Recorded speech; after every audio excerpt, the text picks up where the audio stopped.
नमस्कार मंडळी. तर आज आपण दुधीची भाजी कशी बनवायची ते पाहणार आहोत. तर ही रेसिपी नेहमीप्रमाणेच साधी, सोपी आणि झटपट अशी होणारी आहे. तर तुम्हाला नक्कीच आवडेल. तर चला रेसिपीला लगेच सुरुवात करूयात. तर सगळ्यात आधी इथे मी एक दुधी घेतलेली आहे. शक्यतो कोवळीच दुधी घ्यायची आहे आणि त्याला धुवून बारीक असं कट करून घ्यायचं आहे. तर हे पहा, अशा पद्धतीने मी इथे दुधी बारीक अशी कट करून घेतलेली आहे. तुम्हाला आवडेल त्या आकारात तुम्ही दुधीला कट करू शकतात. तर याला कट केल्यानंतर थोडा वेळ पाण्यात भिजत घालायचं आहे. साईडला ठेवूया आपण. आता इथे मी कढई गरम करायला ठेवलेली आहे. त्यामध्ये तेल घालायचं आहे आणि काही आपल्याला खडे मसाले घालायचे आहेत. तुम्हाला जर एखादा मसाला आवडत नसेल तर तुम्ही स्किपसुद्धा करू शकतात. त्यानंतर इथे कांदा घातलेला आहे. उभा कट केलेला मी इथे कांदा घातलेला आहे. तर कांद्याला आपल्याला चांगलं असं कमी गॅसवरती छान असं परतून घ्यायचं आहे. आता यानंतर आपण इथे आले आणि लसूण घालणार आहोत. आता याला सुद्धा आपण चांगलं कमी गॅसवरती छान असं परतून घ्यायचं आहे. आता यामध्ये थोडंसं सुकं खोबरं घालायचं आहे. तुम्हाला जर हवं असेल तर तुम्ही इथे ओलं खोबरं सुद्धा घालू शकता, पण मी इथे सुकं खोबरं घातलेलं आहे.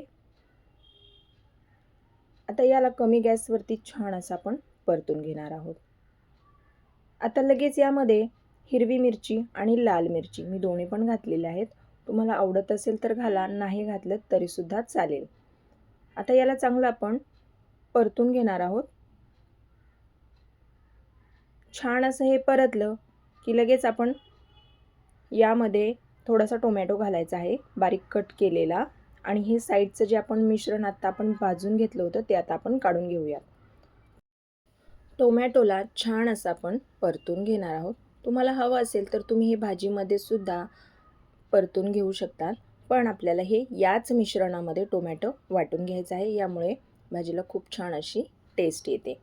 तर आता त्याच कढईमध्ये थोडीशी कोथिंबीर घालायची आहे आणि थोडासा कढीपत्ता घालायचा आहे. तेलामध्ये छान असं आपल्याला याला थोडंसं परतून घ्यायचं आहे आणि हे सुद्धा आपण या वाटणामध्येच वाटून घेणार आहोत. आता ही कोथिंबीर काढून घ्यायची आहे आणि आपल्याला हे मिक्सरला बारीक असं वाटून घ्यायचं आहे. तर हे पहा, अशा पद्धतीने मी सर्व मिश्रण हे वाटून घेतलेलं आहे. आता आपण याला साईडला ठेवूयात. कढई गरम करायला ठेवलेली आहे. त्यामध्ये तेल घालायचं आहे. तेल छान असं गरम झालं की जिरे मोहरी घालायची आहे. जिरे मोहरी छान अशी फुलली की त्याच्यामध्ये थोडासा कढीपत्ता घालायचा आहे. आता लगेच थोडीशी हळद घालायची आहे आणि दुधी स्वच्छ चांगली धुवून यामध्ये आपण ॲड करणार आहोत. तर दुधीला चांगलं 2 ते 3 मिनिटासाठी आपल्याला कमी गॅसवरती छान असं परतून द्यायचं आहे, नरम होईपर्यंत. जर दुधी कोवळी असेल ना तर तिला अजिबात शिजायला वेळ लागत नाही, पण ती जर निब्बर असेल तर वेळ लागतो. आणि यामध्येच मी थोडीशी चण्याची डाळसुद्धा घातलेली आहे. मी थोडा वेळ आधीच भिजत घातली होती. तर आता याला 2 मिनिटासाठी एक वाफ काढून घ्यायची आहे आणि चेक करायचं आहे आपली दुधी शिजली की नाही ते. तर एकदा मी याला वाफ देऊन घेतली आणि त्यानंतर थोडे आपण मसाले ॲड करणार आहोत.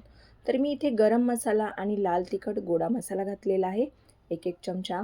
तर तुम्ही तुमच्या आवडीनुसार इथे कमी जास्त नक्कीच करू शकतात. आता याला चांगलं मिक्स करून घ्यायचं आहे.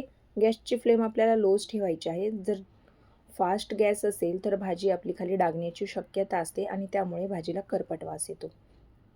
आता यानंतर आपण इथे कोथिंबीर ॲड करणार आहोत. कोथिंबीर घातल्यानंतर याला चांगलं असं आपण मिक्स करून घ्यायचं आहे. छान असं हे मिक्स झालं की त्यामध्ये मसाला घालायचा आहे वाटलेला.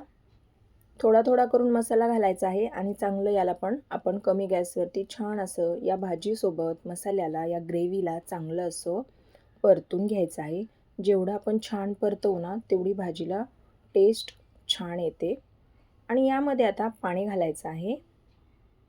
चवीनुसार मीठ घालायचं आहे आणि चांगलं असं मिक्स करून घ्यायचं आहे. पाणी घालताना शक्यतो गरम पाणीच घालायचं आहे. गरम पाण्यामुळे भाजीला चव चांगली येते. थंड पाणी जर घातलं तर भाजीची चव बिघडते, त्यामुळे शक्यतो गरम पाणीच घाला. आता यामध्ये वरतून अजून थोडीशी कोथिंबीर घालायची आहे आणि 2 मिनिटासाठी परत एकदा मी याला वाफ काढून घेते आहे. तर हे पहा, मस्त आपली दुधीची भाजी तयार झालेली आहे. तर ही भाजी तुम्ही भाकरीसोबत, पोळीसोबत, पराठ्यासोबत, भातासोबत, कशासोबत पण खाऊ शकतात. न खाणारेसुद्धा आवडीने खातील जर तुम्ही या पद्धतीने दुधीची भाजी जर एकदा बनवली तर. तर मंडळी, तुम्हाला आजची ही रेसिपी कशी वाटली मला कमेंटमध्ये नक्कीच कळवा. व्हिडिओ जर आवडला तर व्हिडिओला एक लाईक नक्की करा आणि अजूनही आपल्या चॅनलला सबस्क्राईब केले नसेल तर पटकन सबस्क्राईब करून घ्या. तर चला पुन्हा भेटूया अशाच एका तुमच्याच आवडत्या नवीन रेसिपीसोबत. तोपर्यंत धन्यवाद.